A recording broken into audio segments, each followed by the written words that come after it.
I'm going to talk about some of my favorite boxing commentators and analysts of all time. Then I'm going to talk about some of my favorite currently. And then I'm going to explain why the new DAZN lineup doesn't stack up. So first of all, Don Duffy was a commentator back in the 1960s and 70s in the United States. He famously commentated on many of Muhammad Ali's fights. By today's standards, Don Duffy would probably be considered by most as a bit robotic, old-fashioned in terms of his delivery. But he had an instantly recognizable voice and patter. He used to speak very fast. He used to get animated in a contained kind of way. And, with any commentator, whether they're good or not, if they commentate on a boxing match or any other sporting event which is significant and means something to you, then their commentary becomes attached to that event. And therefore, you can think of that commentator as being legendary because they just happen to be there commentating on this particular event. Does that make sense? Rather than them necessarily being good. Now, is there a little bit of that with regards to me putting Don Duffy on my list? Possibly, but there are other commentators who don't make my list that commentated on some historic boxing events, and I'll come to that shortly. So the next person on my list is Howard Cosell. Now, Howard Cosell didn't have the greatest boxing knowledge in terms of understanding what the sport is all about, but he had a instantly recognizable voice, a very unusual voice, a very unusual delivery, which, let's be real, was quite comical. That's one of the reasons people remember Howard Cosell, because he had such an unusual voice and delivery. And boxing is about entertainment. I don't just want to see or hear some dullard on the mic who might know all the boxing facts and stats, but he delivers it in such a boring way that it's of no real use to me personally. So yeah, with Howard Cosell, not the most well-informed boxing analyst or boxing commentator, but an iconic voice, a unique delivery, and obviously he had this rapport with Muhammad Ali, this back and forth banter, which again is the stuff of boxing legend at this point. Now, some people say that Howard Cosell wasn't a nice guy. He said some controversial things, and in real life he was whatever they want to say he was, a scumbag. Well, that might be the case, I don't know. But I'm not here to talk about what he's like in his personal life. I'm just here to talk about what he was like in a professional capacity as a boxing commentator. And in that regard, he's definitely on my list as one of my favorites of all time. Next on the list is Al Bernstein. And I am kind of going in a bit of a chronological order here. Al Bernstein, he still commentates now, of course, as far as I'm aware, for Showtime. But I remember watching boxing back in the 80s, and Bernstein was doing commentary then for many shows. I think he was he on Top Rank shows back then? I think he was commentating on Top Rank shows. But yeah, Bernstein, good voice, very sharp mind, makes astute boxing observations, very good boxing knowledge and an understanding of what's going on. So Bernstein definitely makes my list, and really, he has been so consistent over the decades, hasn't he? To think that he was doing boxing commentary in the 1980s and he's still doing boxing commentary now, still going strong, last I checked, that takes some doing. Because there are other commentators and analysts who I'm going to come to in a second that were once upon a time great, but they've kind of fallen by the wayside now because, their commentary has basically deteriorated because they've gotten old. But Al Bernstein has been consistent, and he was always a great commentator. And here's one of the things with American commentary, in contrast to British commentary. The networks in America seem to put a much greater emphasis on finding commentators with a good broadcast voice. This seems to be like an afterthought or a secondary thing, or something that the British networks don't seem to care about at all, is finding somebody with a good broadcast voice. Now, Adam Smith has cultivated his broadcast voice. He does have a pretty good broadcast voice. I don't like Adam Smith as a commentator, and I'll come on to that a little bit later on in terms of some of the reasons why. But he does have that, strong broadcast voice. And he's cultivated it over the years. Because if you hear the old Adam Smith back in the 90s, his voice didn't sound the way it sounds now. So he's trained it and he's worked on it to have basically more gravitas when he commentates. But if you look at all the other British commentators that they have, they don't really have anybody else currently, that has that kind of gravitas to their voice. Whereas the American networks seem to put a far greater emphasis on finding people with strong voices to be commentators. Now, some people are going to say, well, what's the use of that? Finding somebody with a strong voice if they don't know about boxing and they talk a load of rubbish. No, you're supposed to find both. And some of the same people who are going to be, asking that question will be defending the fact that they've got this new DAZN lineup full of several people that don't know anything about boxing. Okay, so you should be able to find both people with a strong voice that also have good boxing knowledge, good on camera, are able to articulate themselves well, and so on. And in America, they seem to do a better job of finding such people. Obviously, it's a bigger country, but if you don't look, and you can cultivate that kind of talent too. Yeah, you have to be actively looking for it. You have to place an emphasis on it, on finding people with strong voices, and you'll get there. So Al Bernstein, he makes my list. Now, the next entry on my list is a duo, Jim Lampley and Larry Merchant. Now, a lot is said about these two. Again, as with Howard Cosell, they say they're not very nice people, particularly Larry Merchant, so on and so forth. Okay, that's fine, but I'm here to judge them in their capacity as boxing commentators and analysts.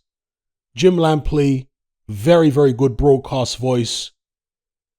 Not the brightest boxing man you've ever seen, but he makes fairly decent observations and what have you over the years, particularly back in his heyday, which I want to say was back in the 80s and 90s.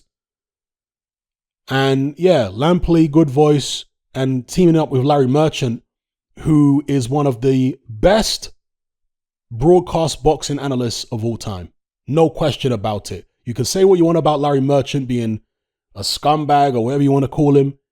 In his capacity as a boxing analyst, Larry Merchant was fantastic. In terms of people who have never laced up a pair of gloves in their lives like Larry Merchant, you will struggle to find somebody who understands the sport better than he does. I mean, he understands the sport, at least the way he articulates him, or used to articulate himself, because he's deteriorated over the years, Larry Merchant. Now he takes like 7 years to get a sentence out. But back in the days, in his prime, in his heyday, he would articulate himself and show an understanding of the sport, which, very few people that haven't actually boxed are able to do, to that kind of level. So excellent boxing analyst, Larry Merchant, used to like his, and he would talk like a writer as well. Some boxing analysts and commentators don't necessarily come from a writer's background. Larry Merchant did come from a writer's background, and he would bring a lot of that stuff in, a lot of different literary references and all this kind of stuff into his boxing analysis, which I personally liked. So Larry Merchant was fantastic. And, the team of Lampley and Merchant was very good. Now, there are some honorable mentions because Lampley and Merchant obviously had a very, very long run on HBO there. And they had some commentators that worked with them, that paged in and out, or sometimes they were with them for a long time. I could go into a long list of who they are, but I'm just going to mention two who I liked that worked with Lampley and Merchant. And they were Roy Jones, who I thought was great with Lampley and Merchant. He had an iconic laugh, Roy Jones, and he would go back and forth with Merchant in particular, and Manny Stewart was great. Manny Stewart was so enthusiastic about boxing. I'll never forget the first Andre Berto Victor Ortiz fight, where Manny Stewart was commentating on that with, I think it was Jim Lampley and Larry Merchant, or it might have been Max Kellerman as well, I can't remember. But yeah, Manny Stewart was fantastic on that. He literally screamed. I can't remember what round it was, but there's one round where both guys hit the canvas. And Manny Stewart was screaming. Hilarious and memorable. Very entertaining. Also with HBO and Showtime, as opposed to the British broadcasters, they tend to go for these ensemble commentary teams where sometimes they'll have up to 4 people commentating.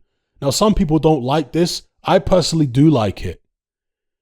And the reason I like it is because you're going to see some boring fights on most cards. And if you've got an ensemble commentary team, 4 guys, sometimes you girls too in there, but if you've got an ensemble commentary team, there's more opportunity for banter. Yeah, particularly if you've got some different type of characters in there. If you've got 2 people, you're going to have some banter, but it's probably limited, right? But if you introduce more people, it has more of a group feel, a fun feel, and more banter gets introduced. And therefore, you're not just snoozing your way through some boring undercard fight, which is the case if you're watching Adam Smith and Matthew Macklin on Sky, right? If it's a boring fight, well, they're not going to liven it up for you, are they? They're not going to bring any banter. I mean, Adam Smith banter? The deadest banter on planet Earth is Adam Smith's banter. Adam Smith and Johnny Nelson. God save us from that. You want to call that banter? Dear, oh dear. So, yeah, anyway, the ensemble boxing commentary teams, I quite like it. And you had that quite a bit on HBO, where you had multiple people commentating. You know, you could switch it up. You could, for the main event, maybe just have 2 commentators, but for some of the undercard fights, have an ensemble commentary team. Anyway, moving on to the next entry on my list, and it's also a duo, and that is Jim Watt and Reg Gutteridge. These are the first British commentators I've mentioned so far on my list. They worked together on ITV. Of course, Jim Watt was a world champion, former professional fighter, teaming up with Reg Gutteridge, who was an older guy than Jim. And Reg had so many different phrases and words that he would use that I've actually taken, truth be told. Not all of them. I don't try to make myself a clone of Reg Gutteridge. I'm not a commentator anyway. I'm a YouTube boxing analyst. But yeah, Reg Gutteridge had certain phrases that he would use. Like, for example, sometimes when I'm talking about fighters' weights, I'll say that a guy weighed, 210 pounds, which is 15 stone in English money. That's something that Reg Gutteridge used to say. English money, when he was talking about weight. What else did he say? This is something I don't think I've said before in a video, but he would describe a double jab as the postman's knock. I used to love all that. The postman's knock. Yeah, so definitely liked Jim Watt and Reg Gutteridge. They had a great rapport. Reg Gutteridge with his little anecdotes and funny little sayings and phrases, and Jim Watt with his straightforward Scottish, I believe he's Glaswegian, right? Jim Watt, with his Glaswegian straight talk on the mic. His legs are gone and all that kind of business. Great stuff. And by the way, Harry Carpenter doesn't make my list. The banter that Howard Cosell and Muhammad Ali had is what the BBC tried to recreate with Harry Carpenter and Frank Bruno. It was like a budget pound shop version. Now, again, some people love Harry Carpenter because they grew up in that era and they saw so many memorable sporting events, and he just so happened to be commentating on them. But I never felt like he was a particularly great commentator. And, to me, he was just a stuffy old BBC guy. Nothing against him personally. Maybe he was a lovely man.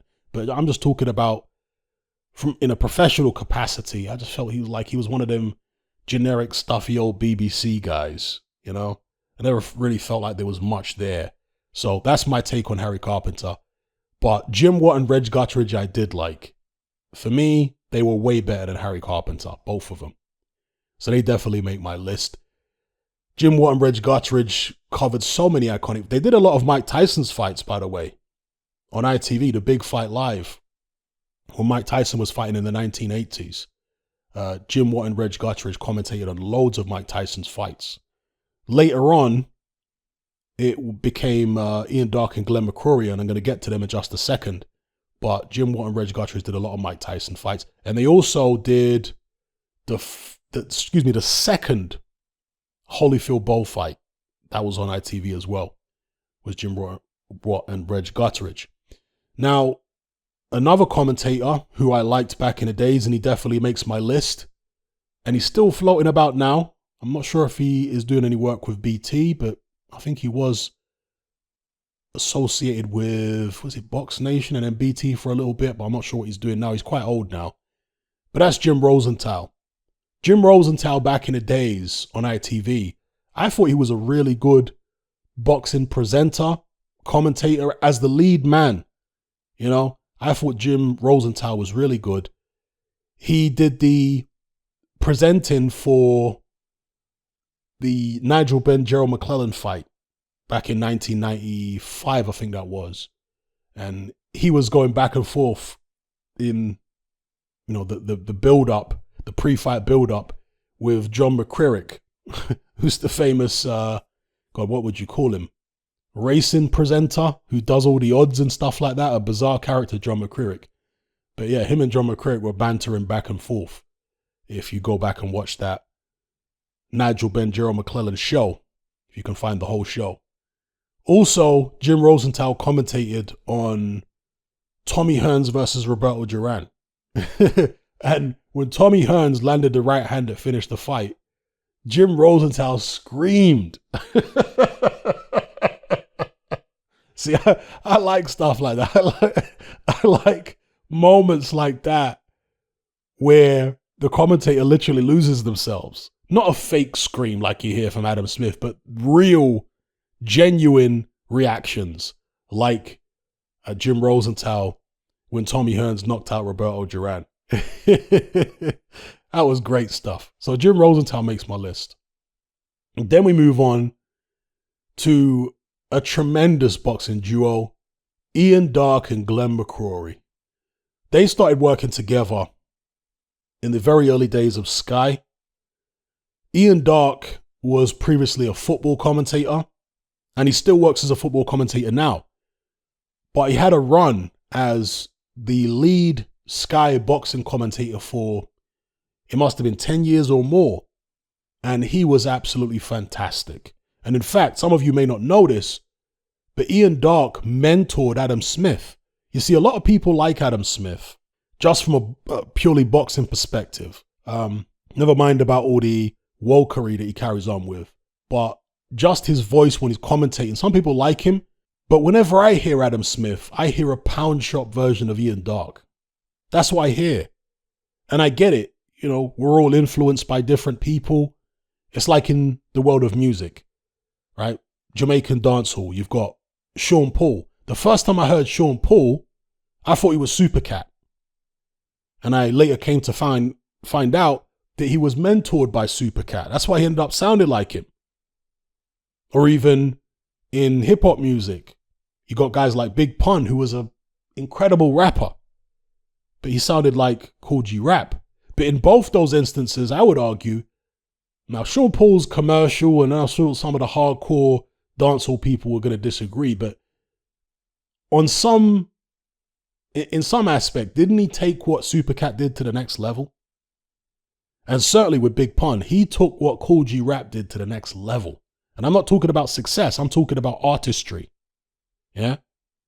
Big Pun, in terms of artistry, he took what Kool G Rap did to the next level.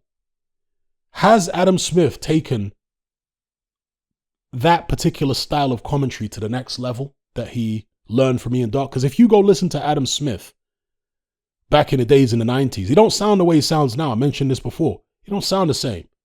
He has cultivated, he has worked on this particular voice and commentary style that he has. And Ian Darke was a massive influence on him. And he's admitted that. I've seen interviews with Adam Smith where he's talked about that. Doesn't talk about it often, but I've seen interviews where he said how much he was influenced by Ian Darke.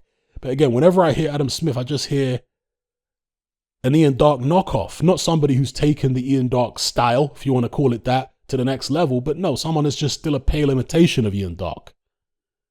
So, yeah, I wish Ian Darke would come back to boxing. I know he loves football and whatever. I wish he would come back to boxing because he would be my absolute first pick.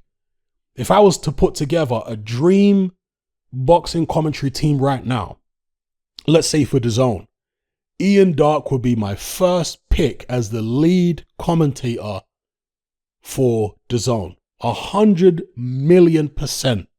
Because Ian Darke is not a dullard. He's a very animated guy. He's got a great voice. He's got good boxing knowledge. I don't know how much he follows the sport now, but he certainly, when he was lead commentator for Sky, had tremendous boxing knowledge. You know, he's got the charisma on the mic. He's got a good voice for it, the experience and all that. So yeah, Ian Darke would absolutely be my number one pick if I was to put together, an all-star British boxing commentary team right now. Ian Darke would be the guy. So, couple more people to mention in my all-time list for commentators and analysts. Steve Holdsworth. He isn't as well known as all the other commentators and analysts I've mentioned, but he was the resident boxing commentator for Eurosport. Okay? Now, back in the 90s, I used to watch Eurosport boxing because they'd show a lot of international boxing from Europe, from parts of the world which Sky sometimes didn't cover. And Steve Holdsworth would usually commentate by himself. And as such, he was allowed to, and I'm going to just say, get away with saying stuff which he probably wouldn't have gotten away with if he was commentating on Sky. And of course, Sky wasn't as sensitive and woke and snowflakey as it is now back then. But nonetheless, Steve Holdsworth was still a little bit edgy, I think, for them. Holdsworth basically used to smack talk. You know, it was banter, it was funny, but he would take the mick out of fighters when he was watching, you know, a journeyman trying to survive in a fight and then looking for a soft place on the canvas. Steve Holdsworth would make banter about all this kind of stuff. And the reason I was cool with that and I found it acceptable is because Steve Holdsworth used to be a fighter himself. He was an amateur fighter, he was a professional fighter, and he wasn't afraid, or, you know, he wasn't too big to take the mick out of himself as well. In fact, let me get his website up here. So Steve Holdsworth's website is steveholdsworth.co.uk. And on the home page here, it says, I boxed professionally from 1977 to 79. I had 12 fights and won more than I lost. This was on the heels of a place in the 1976 ABA semi-finals. I had to retire from boxing due to hand trouble. The referee kept standing on them. Right? So he's always been like self-deprecating and I remember when he did commentary for one of the Olympic Games, I think it was, and they reined him in a little bit. I noticed Eurosport reined him in because he wasn't quite as, you know, edgy when he did the coverage for the Olympics as he normally was doing professional boxing commentary. But nonetheless, there was some much younger commentator working with him, and they were having banter back and forth that was hilarious. Proper lads banter, not the silly, pathetic excuse of what passes for banter that you see on Sky and so many other places now, but proper like old school lads banter between Holdsworth and this other guy. And at one point, Steve Holdsworth, again, this is during like a boring fight or whatever in the Olympics. And Steve Holdsworth asked the younger guy, you know, what kind of music he's into, and or the other guy might have mentioned it. And I think he said he was into hip hop music and whatever. And he came from a breakdancing background, right? He used to be a breakdancer. And Steve Holdsworth was like, breakdancing? Really? And the guy was like, yeah, you don't like breakdancing, Steve? I've seen you do a few backspins on the canvas yourself. So they were like ribbing each other throughout the commentary. That's the kind of stuff I like to see. But anyway, Steve Holdsworth makes my list. The banter, the trolling, if you want to call it that, the smack talk, hilarious. Back in his heyday in the 90s on Eurosport. Great stuff, Steve Holdsworth. Finally, on my list of all-time boxing commentators and analysts is Teddy Atlas. Oh yeah, now, Teddy Atlas is a guy who loves the sound of his own voice. I do tune in occasionally to watch Teddy Atlas's podcast, although it's a bit much at times. But when he was on ESPN, Teddy Atlas was absolute gold. There's just no getting away from it. His rants were legendary. I'm going to do it again. Legendary. Like Fleur D. Absolutely legendary. And basically that's the reason that they got rid of him in the end. Or at least sidelined him a bit. Reined him in. Is because of those rants. Because he was speaking his truth. I can't necessarily say it was the truth, but he wasn't going to be constrained by the company. He wasn't like a Johnny Nelson. Company Nelson, as they call him. He wasn't like that. He wasn't going to be constrained by the company. He was going to call it like he saw it. He also wasn't going to be constrained by the boxing establishment.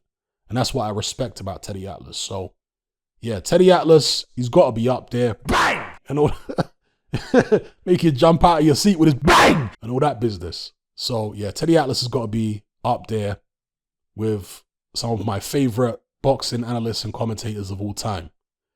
So, moving on to the current list. These are guys who are still active or there or thereabouts. Paulie Malignaggi, absolutely top of my list. He's been banned from Showtime for very spurious reasons. He now commentates on bare knuckle boxing. He's associated with one of the companies that does bare knuckle boxing. I'm not sure if that precludes him from doing commentary for DAZN or any traditional boxing platform. I don't know. But if it could be done, if you could pay enough money, surely you could buy Paulie out of his contract and get him on DAZN as one of their main commentators. I would love that. In America, you've got like Sergio Mora, who's okay. Obviously, he expresses some extreme bias sometimes, Sergio Mora. If you had Paulie Malignaggi in that commentary team in America, it would be so much better. So much better. Or even in the UK. Of course, he did plenty of work with Sky several years ago. They kept bringing him over to the UK to work with Sky. So, yeah, Paulie Malignaggi, absolutely fantastic commentator. Talks fast, speaks his mind, doesn't care about towing the company line or any of that. And he knows boxing. So, yeah, Paulie, and he's not one of these, soy boy snowflake types. So, Paulie Malignaggi, 100%. Andre Ward, excellent boxing analyst. Fantastic. I'm not going to agree with any of these people all the time. So all these commentators and analysts that I'm bigging up, there are going to be some occasions where I'm like, whoa, you're a bit off there. But I'm just talking in general.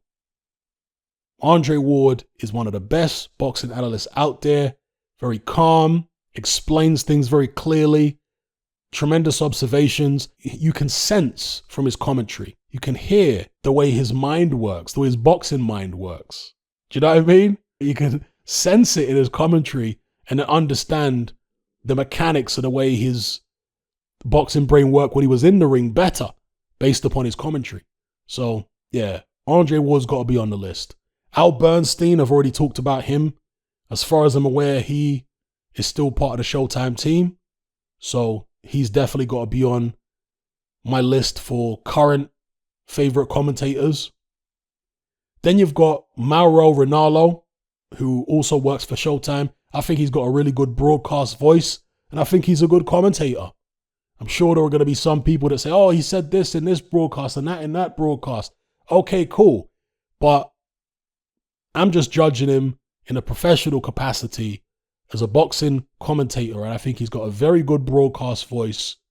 And I know he's done WWE and all that kind of stuff. And again, the networks in the United States, they care more about the voice than they do in the UK. And particularly for something like WWE, they really care that you've got the right type of voice for broadcast. And Mauro Ranallo absolutely does have the right kind of voice. So he's one of my favorite commentators currently. Brian Kenny, I'm not sure what happened to Brian Kenny. Does he still work with The Zone? Wasn't he working with The Zone for a little bit? I know he was with ESPN for the longest. Brian Kenny's good. Yeah, I'm not going to say that he's one of my favorite boxing commentators of all time, but he's, it's pretty good. He's a lively kind of character, makes astute observations. He's decent. You've also got Virgil Hunter. Now, Virgil Hunter is very old and he's obviously a trainer. But the times when I've seen him commentate on PBC, he's done a really good job. And actually, even though he talks in this kind of hushed voice a lot of the time, he does have some pretty funny banter. I've heard on the PBC broadcast before, Virgil Hunter coming out with some funny stuff and, bantering back and forth with the guys. So I like Virgil Hunter, and obviously is a very, very knowledgeable boxing man, boxing trainer or what have you. So Virgil Hunter's got to be there. Now this next one comes with a caveat, and the caveat is, where is he now? Antonio Tarver. Tarver's a really good boxing commentator on PBC. Perhaps he still works for PBC. Maybe I'm not watching enough PBC shows to realize. But Antonio Tarver's really good. I like his boxing analysis. Good broadcast voice. Not all fighters have good broadcast voices, but Antonio Tarver does. He's got a really good broadcast voice. So, yeah, I'll put him up there. I'm not sure if he's still on the scene. I know he's had so many issues with debts and substance abuse and, all this kind of business. Hopefully he gets back on the horse, if he isn't already, and back on the commentary, because he is a good commentator and a good analyst. Now, moving on to British commentators and analysts. The list is not that long. Back in the days, I feel like there was more. These days, they're pretty thin on the ground in terms of people I would consider to be good boxing commentators and analysts in the UK. You got Barry Jones. Barry Jones is decent. I'm not going to say he's up there with my favorite British commentators of all time, but he's decent. He makes, good observations most of the time. And he's a cheeky little guy. Yeah, he's got banter and stuff like that, but he needs to be around the right kind of people to really express that banter properly. Because with Jim Rawlin, oh dear. That's all I'm going to say about Jim Rawlin. Oh dear. Oh dear. Barry Jones is wasted next to Jim Rawlin, truth be told. If you brought Barry Jones in with maybe a younger crowd that he could relate to a bit more than Jim Rawlin and have more banter with, because if you'll see his interviews are like on IFL TV, Barry Jones has got way more banter in those interviews than you see. And obviously, IFL TV, YouTube interviews are more informal anyway. But there's a lot more to come out of him, a lot more of the fun, cheeky chap type banter that you could bring out of him on his boxing broadcast. Now, some people are going to say, God, Hatman, what do you want to see? Comedy or a boxing show? I want to see entertainment. Yeah? I don't just want to see a bunch of, boring people. Yeah, you can have some serious guys, and you can have some guys with banter, and you can have some guys that can do both. I want it all. How about that? And since there's been numerous boxing commentary and presentation teams that have had it all in the past, why can't I have it again? See, that's my take on it. So, yeah, Barry Jones, banter, and he knows boxing, obviously a professional, former professional fighter himself and a world champion and all that.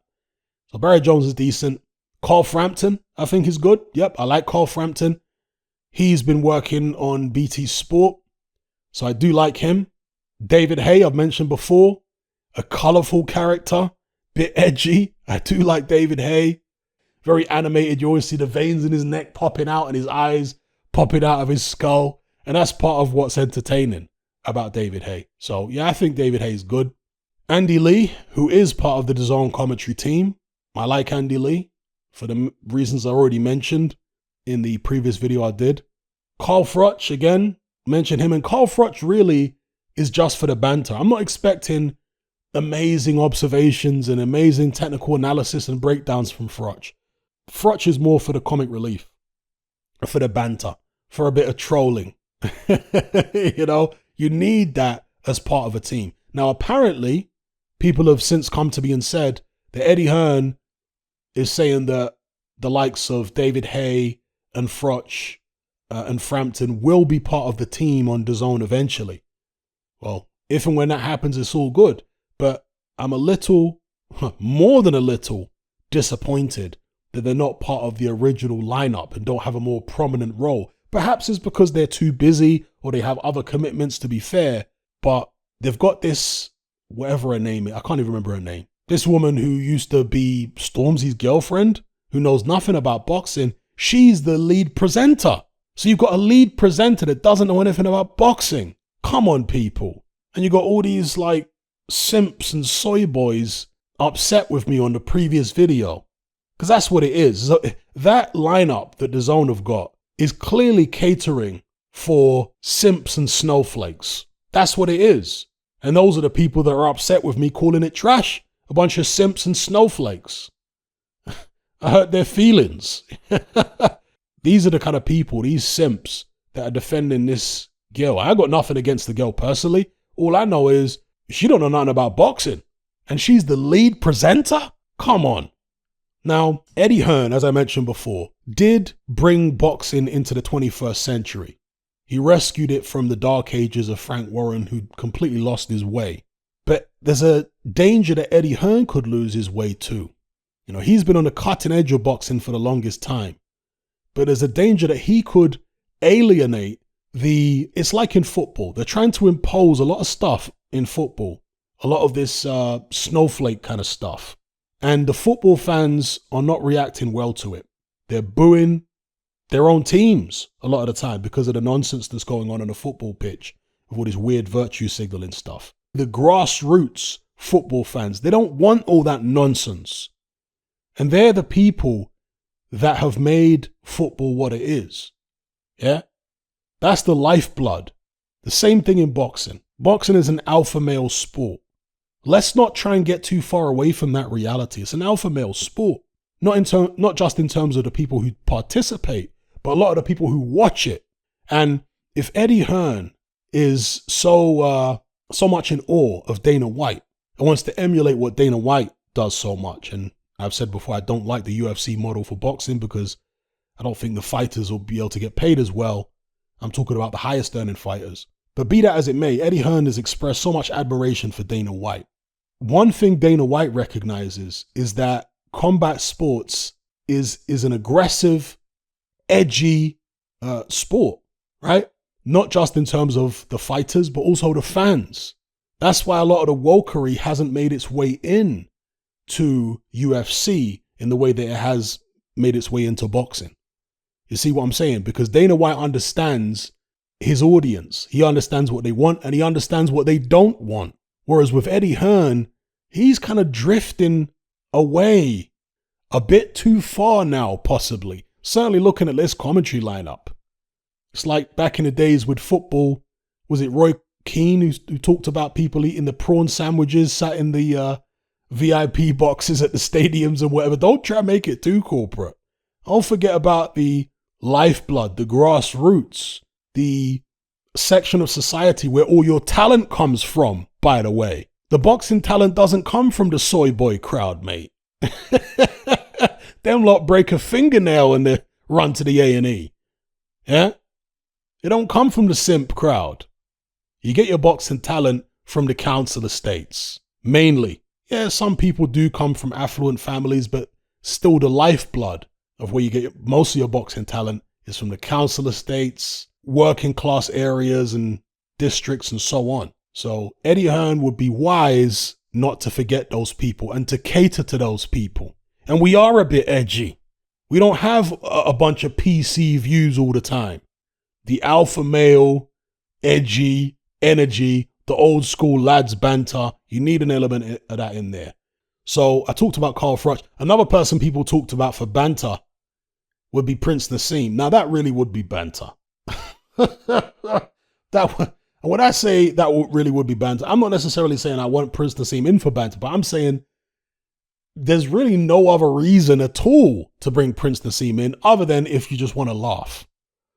With Carl Froch, he can do some analysis. With Prince Naseem, it's pure comic relief. There's no there's no boxing analysis to be had there. And obviously he was a great fighter himself in his day. But for whatever reason, he doesn't really bring much by way of astute observations or anything like that from what I've seen of him.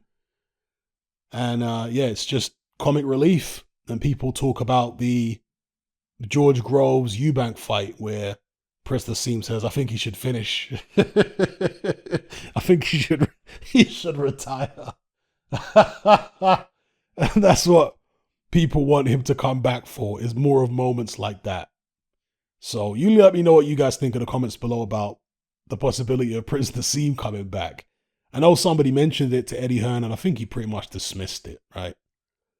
They want some IFL interview. So finally, Nick Halling. Now, he does commentary for DAZN currently. And it's for the American shows, right? So when they show the American shows on UK DAZN, Nick Halling is doing the commentary for. Actually, no, it's not the American shows. No, excuse me, it's the other way around. It's when the Americans are watching the UK shows, Nick Halling is doing the commentary. Nick Halling and Paul Smith. Now, Paul Smith, no. I mean, he could put a glass eye to sleep. No. Nick Halling, he's not a great commentator, but he is, somewhat lively and he's got a decent broadcast voice. And if you pair him with the right team, with the right co-commentators, I think Nick Halling is acceptable. And I'm going to come out and say this. I think Nick Halling, if you pair him with the right people, is just as good, if not better, I'm going to say it, than Mike Costello. Oh yeah. Mike Costello, he's not a bad commentator. Maybe he knows more about boxing than Nick Halling.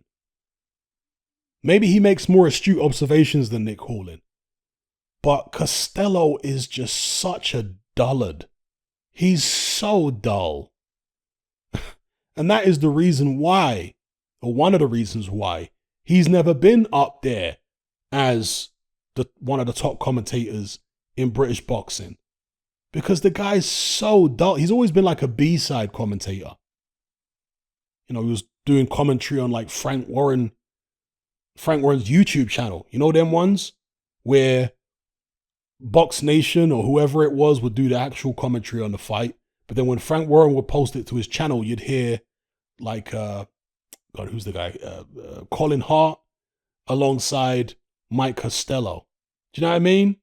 It's like a B-side commentator. It's like a substitute commentator. So I got nothing against Mike Costello as a person and all that kind of stuff, but he's such a dullard, people. Where's this concept come from? Where's this notion come from that Mike Costello is somehow this great commentator? It's just bizarre. I think it's probably an Eddie Hearn invention. It reminds me of when Eddie Hearn was bringing Jorge Linares over to beat up his fighters like Kevin Mitchell and the others. And in order to sell the events, Eddie Hearn was hyping Linares up beyond belief. Because, of course, he's, hyping up his fighters, Kevin Mitchell and so on, and making out as though, they're really world-class and they're excellent. And therefore, if they go on to lose to Linares, well, they didn't just lose to a world-class guy, they lost to a pound-for-pound great. And he was hyping Linares up to a ridiculous extent. He's never been one of the elite pound-for-pound guys. That was all created by Eddie Hearn. I mean, what a load of nonsense. Who's Linares beat to be considered one of the top pound-for-pound fighters in the sport at any time in his career? What, because he's a multi-weight world champion? Adrian Broner's a multi-weight world champion. You never hear people waxing lyrical about Adrian Broner the way that some of these British boxing fans are waxing lyrical about Jorge Linares.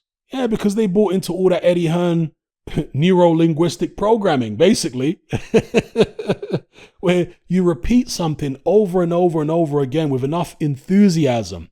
Eventually, a large proportion of people start to believe it because you just keep repeating it and repeating it and repeating it and repeating it and saying it with so much belief and enthusiasm, and people, they get hypnotized by that. And that's what Eddie Hearn did with Jorge Linares. Again, Jorge Linares is not a bad fighter, a decent fighter, but he was never like up there with the Canelos. Come on. Are you having a laugh? Hearn hyped him up so that it wouldn't look so bad when his fighters got bashed up. That's why he hyped him up like that. And you guys bought that? Come on. And it's the same with Mike Costello. I've heard Eddie Hearn in the past say Mike Costello is the best boxing commentator in the game. What? Seriously, people, what are you talking about? Mike Costello? He's like a B-side commentator. He's like a reserve commentator, bro. No disrespect to the guy. He might be a lovely guy, but I'm just talking about his professional ability as a commentator. He's a dullard, bro. This guy's not up there with the best British boxing commentators of all time. Not even up there with the best British commentators right now. So anyway, it is what it is. That's the DAZN lineup. The snowflakes will love it, of course. The snowflakes and I'm going to say the snowflakes and the simps. Because with the simps, you put a couple women in there and the simps are simping right away. You know how it goes with them. And I'm cool with women being part of boxing teams. Absolutely cool. But I want women who know boxing. I don't just want some random woman who was presenting CITV or something to come in and start heading up being the lead presenter for a major boxing network, right? Or a major network that shows boxing like DAZN. No, I want if somebody's going to be the lead presenter, they have to have a boxing background. But no, there are so many simps out there that are like, no, that's fine. She doesn't need a boxing background. These little simps fawning over these women who have no background in boxing whatsoever. But just because these simps think they're pretty, oh no, it's fine. If it's a woman who isn't the lead presenter, maybe she's one of those ones who goes and interviews the fighters at ringside or in the dressing room or takes part in those little 24/7 type shows that they film in the lead up to fights. If she's somebody that's just going to be doing stuff like that, then maybe you could say, okay, she could fulfill that role to an adequate standard at least without having any serious knowledge on boxing. But to be the main presenter, no. Their job is not to come and look pretty. You realize that, right? If they're pretty too, it's a bonus. But the main job should be to come in and be able to present boxing, ask the right questions, be able to conduct some analysis. That's what their job is supposed to be. The looks could be an added bonus, but they really should be secondary.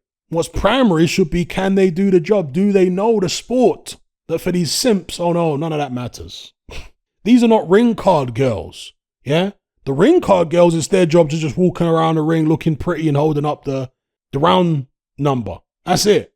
That's their job. For them, okay, cool. They don't need to know anything about boxing to walk around the ring and hold up a number 5 for round 5. They don't need to know nothing about boxing to do that. Cool. But in terms of the presenters, nah, bro. They need to know about boxing. Jeez, man. I swear, simps are the scourge of modern society. Anyway, I'm out. Come and join me on Patreon and access my weekly no-holds-barred, censorship-free podcast where we lift the lid on a wide range of controversial topics. It's not mainstream friendly, it's not politically correct, but that's the whole point. We dare to stand as a beacon of reason against an army of insanity. Just head on over to my Patreon page and select the tier called Hatman Hot Topics. You'll gain access to a minimum of 2 hours of exclusive content every single week, including podcasts, videos, interviews, live stream Q&A sessions, as well as my popular Confessions of a Nightclub Bouncer series. Not to mention a vast back catalog of hundreds of hours of previous episodes. You can listen via the Patreon app, with the option to download in high quality MP3. We've also got a Discord server where you can come and chat and hang out with myself and other members. There's no contract, no commitment, and you can cancel at any time. So come and join our community of free and critical thinkers by signing up with me here on Patreon today.